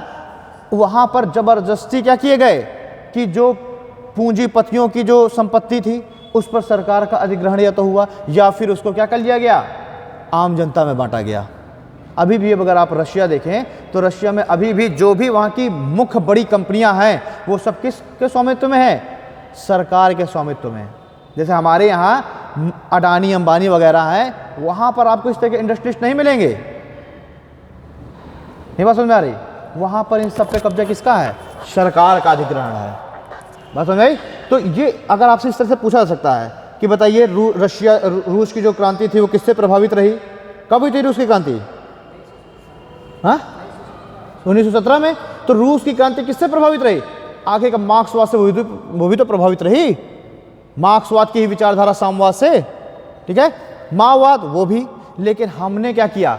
हमने इन दोनों रास्तों को नहीं अपनाया। ना तो हमने लोकतांत्रिक समाजवाद को अपनाया और ना ही हमने इस माओवाद या साम्यवाद को अपनाया। हमने जो अपनाया वो विशिष्ट समाजवाद को अपनाया, विशिष्ट समाजवाद, ठीक है। हमने क्या किया? हमने बीच का रास्ता ढूंढा।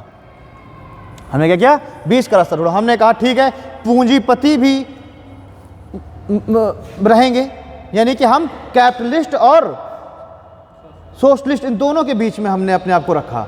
ना हम एक्सट्रीम कैपिटलिस्ट हैं और ना ही हम एक्सट्रीम क्या हैं?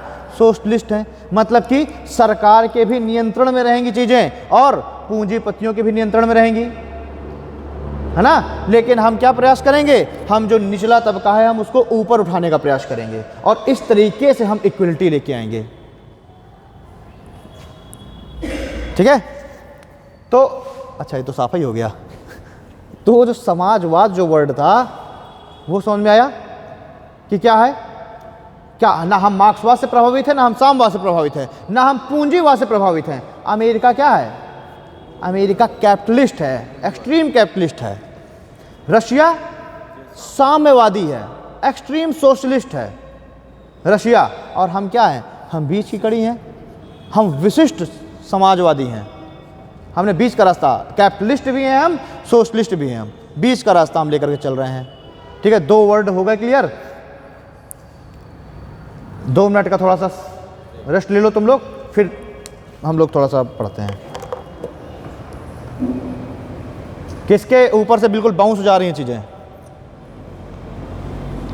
बाउंस किसके जा रही हैं? बहुत हिल रहे हो, क्या बात है? फिला, क्या नाम है आपका?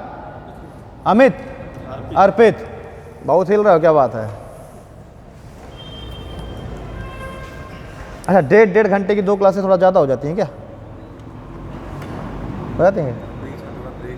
हाँ, 15-20 मिनट का ब्रेक तो मिल ही जाता है। 9:30 पे मनीष सब छोड़ देते होंगे।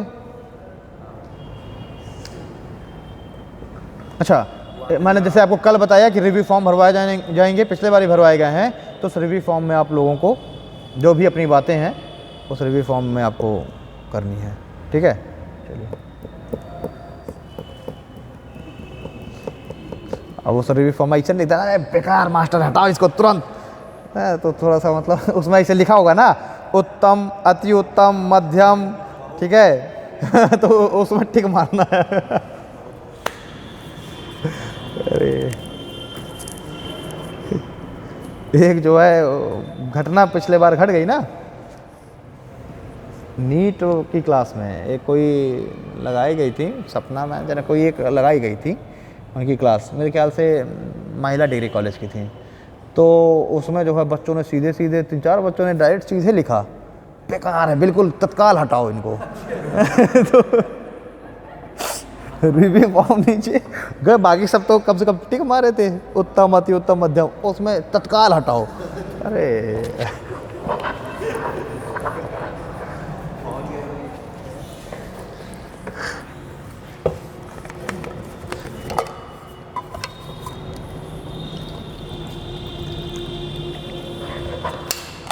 पढ़ें, चलिए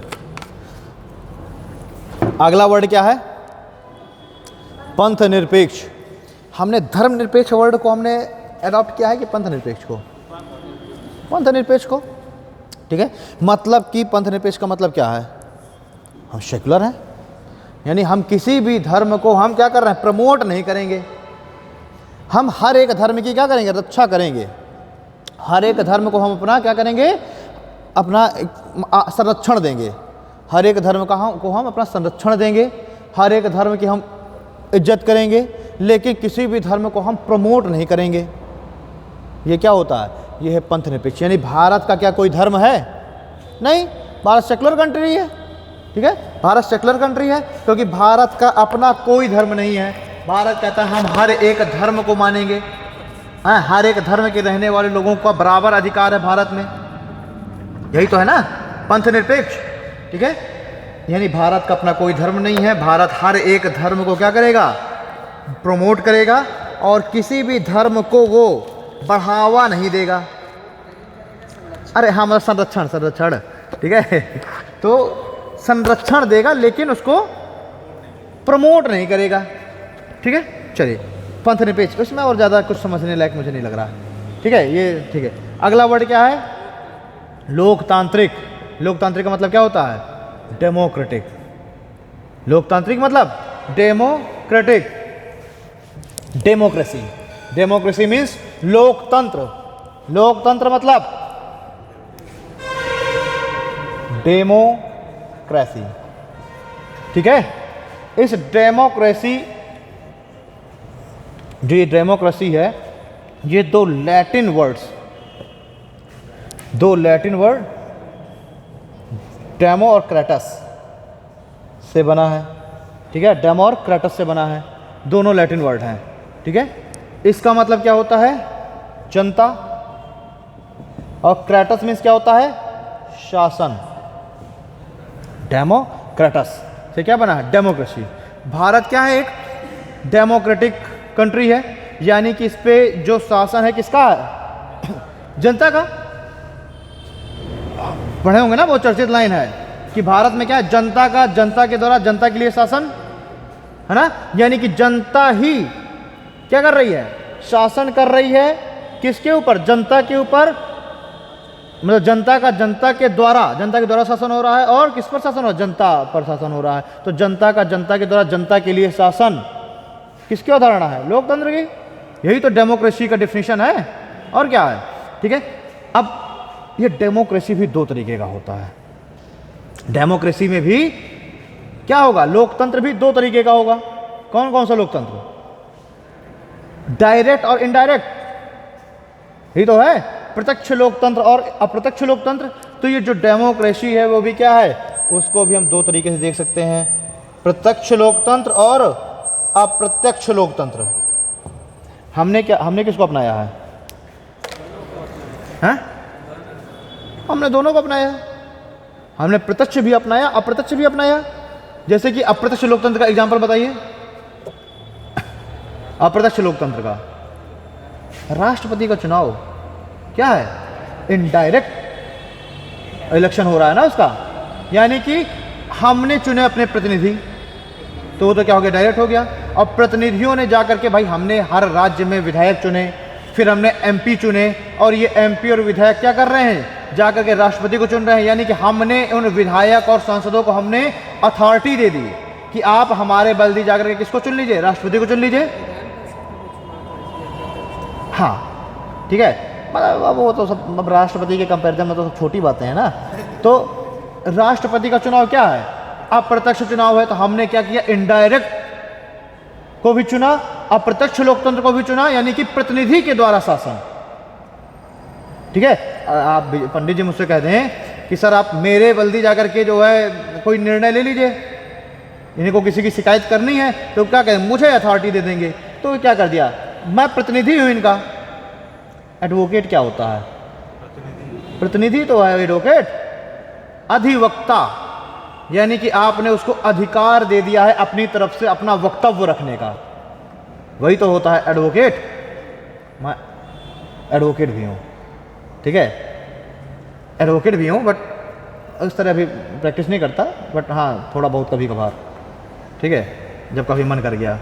तो इलाहाबाद यूनिवर्सिटी का प्रोडक्ट हूँ। तो जो है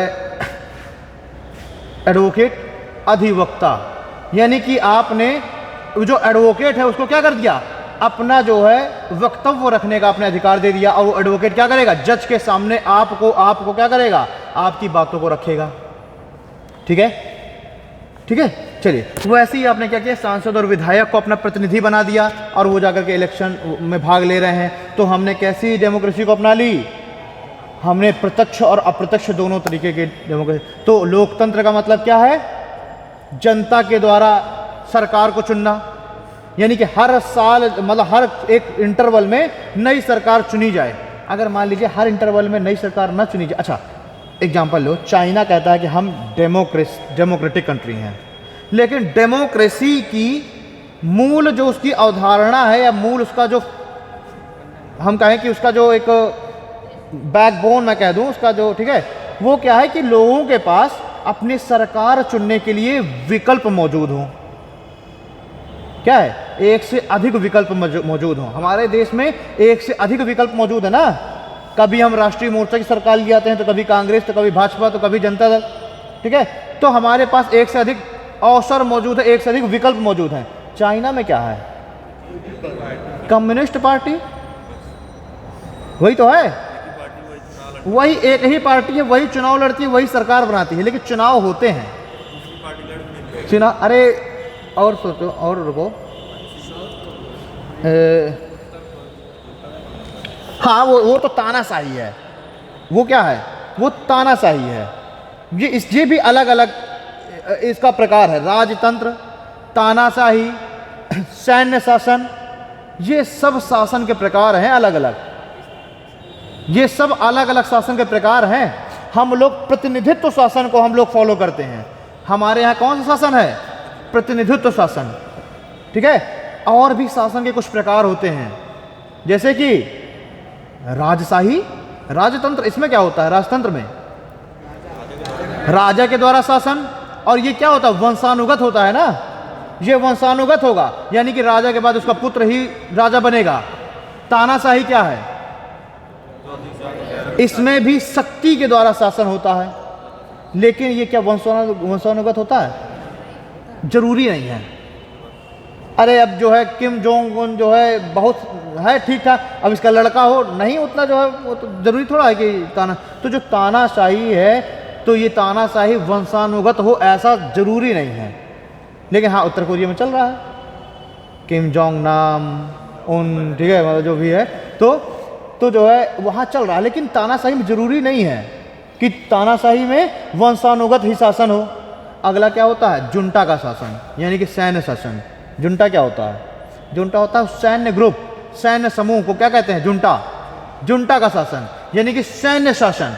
इसमें क्या होता है, जब जो है सेना, जब सेना क्या करे, जब सेना जो है सत्ता में अपना नियंत्रण स्थापित कर ले और देश का जो शासन है वो सेना के नियम के अनुसार चलने लगे।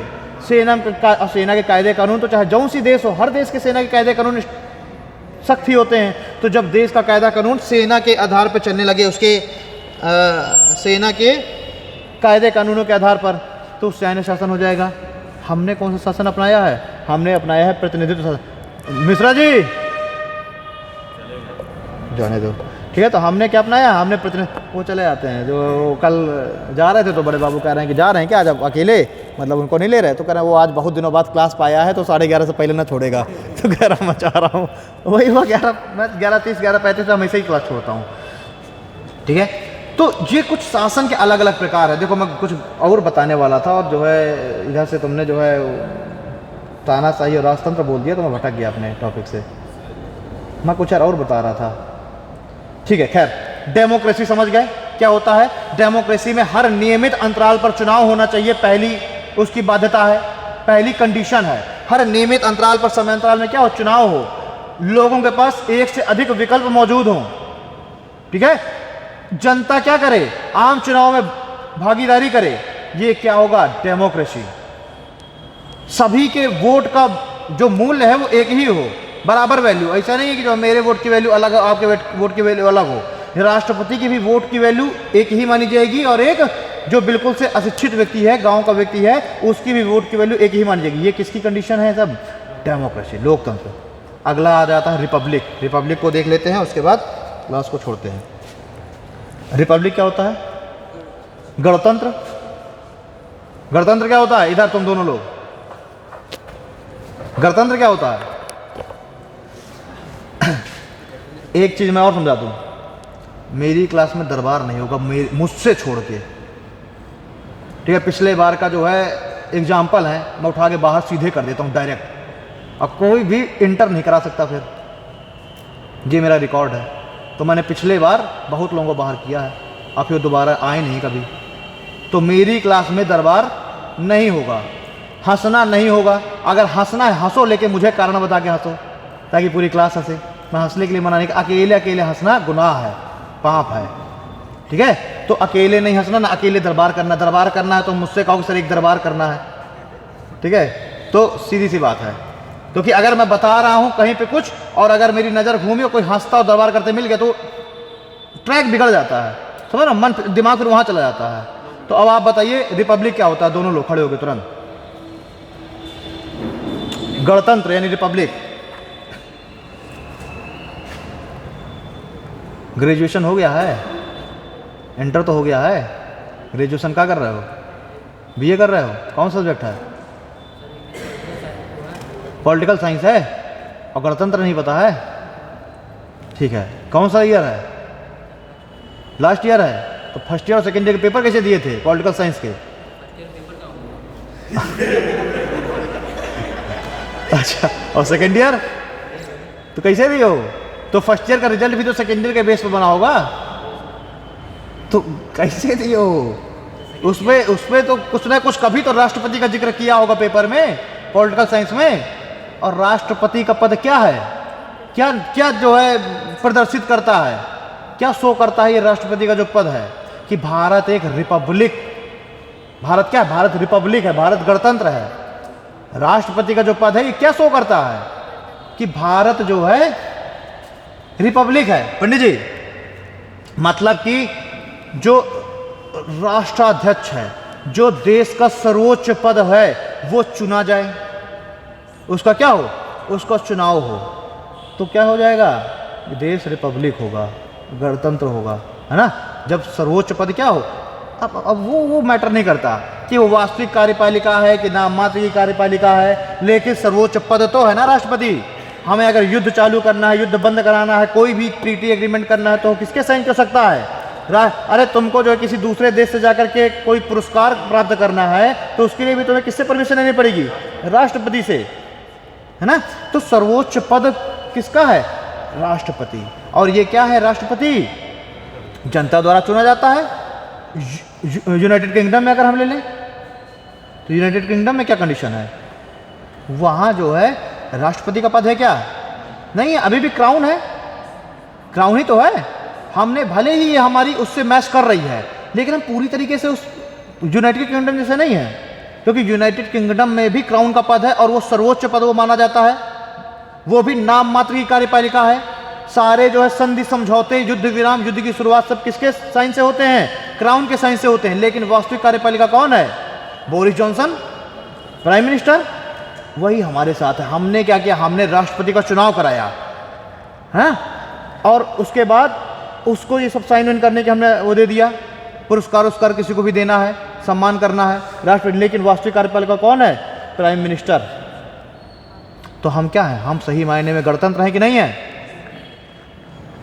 नॉर्थ कोरिया वो तो कहते ना डेमोक्रेटिक है ना रिपब्लिक है,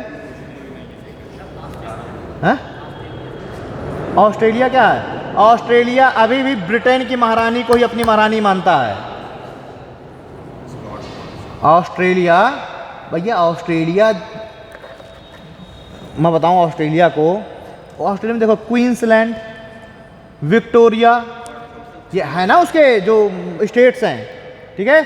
तो कहा यह जाता है, वो हो सकता है जो का द पॉट जो भी हो, कहा यह था कि ब्रिटेन के जो छटे हुए बदमाश थे, अपराधी वर्ग के लोग, इनको जहाज में भरा गया और जहाज में भर के इनको कहा गया चलो चलो तुमको बढ़िया एक जगह लेके चलते हैं, तुम्हें बिल्कुल अलग बढ़िया एक जगह देते हैं। उनको लेकर के कहाँ छोड़ दिया गया?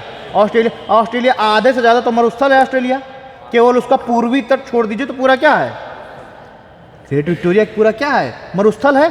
तो जैसे ही उनको जहाज से उतारा गया, उन्होंने कहा ओ क्वींसलैंड, तो स्टेट क्या हो गया? क्वींसलैंड।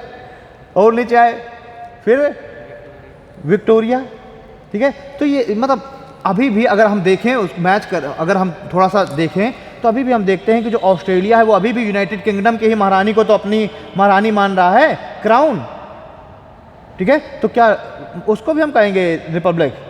सही मायने में नहीं, क्योंकि वो भी अभी भी किसके प्रति निष्ठा रख रहा है? ब्रिटेन की महारानी के प्रति, भले ही उसका प्राइम मिनिस्टर का पद हो रहा है, ठीक है जी।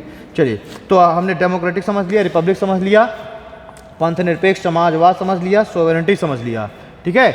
अभी बाकी के जो आते हैं कि ये जो उद्देश्य क्या है संविधान के, जैसे कि सामाजिक, आर्थिक और राजनीतिक न्याय, क्या मतलब हुआ इसका? क्या मायने है सामाजिक, आर्थिक और राजनीतिक न्याय का? इसको बस 2-5 मिनट में इसको मैं कंक्लूड कर रहा हूँ तुरंत, अब इसमें बहुत तेज से कंक्लूड। सामाजिक, आर्थिक और राजनीतिक न्याय का मतलब क्या हुआ? अरे समाज में कोई तुम्हारे 2-4 थप्पड़ मार के ना निकल जाए, ठीक है। समाज में जो है तुम्हारी वैल्यू एक हो, ठीक है। आर्थिक न्याय मतलब कि कोई ज़बरदस्ती तुम्हारे घर में कब्जा ना कर ले।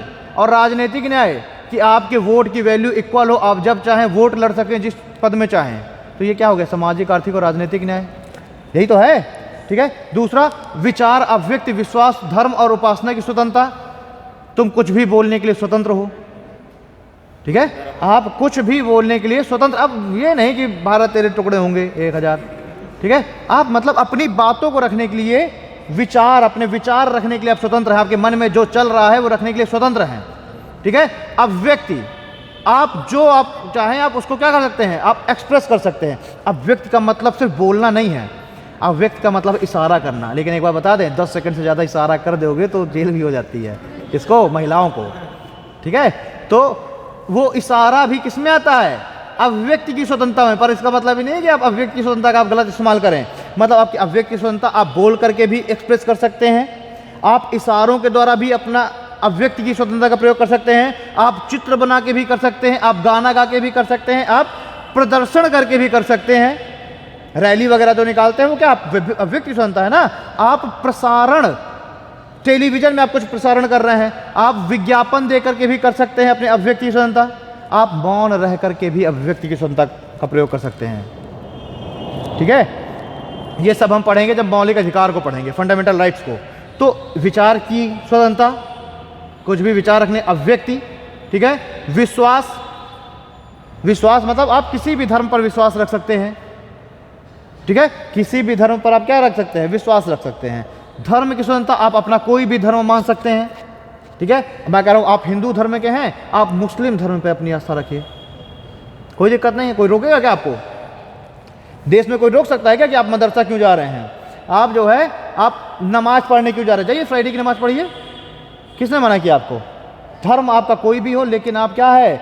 आप जो है स्वतंत्र हैं किसी भी धर्म पर में अपनी आस्था रखने के लिए, ठीक है। विचार, अभिव्यक्ति, विश्वास, धर्म और उपासना की स्वतंत्रता। आप हिंदू धर्म के हैं, आप जाइए, आप जाके मंदिर में पूजा पाठ करिए, आप हनुमान चालीसा गाइए, चाहे जो है दुर्गा चालीसा पढ़िए।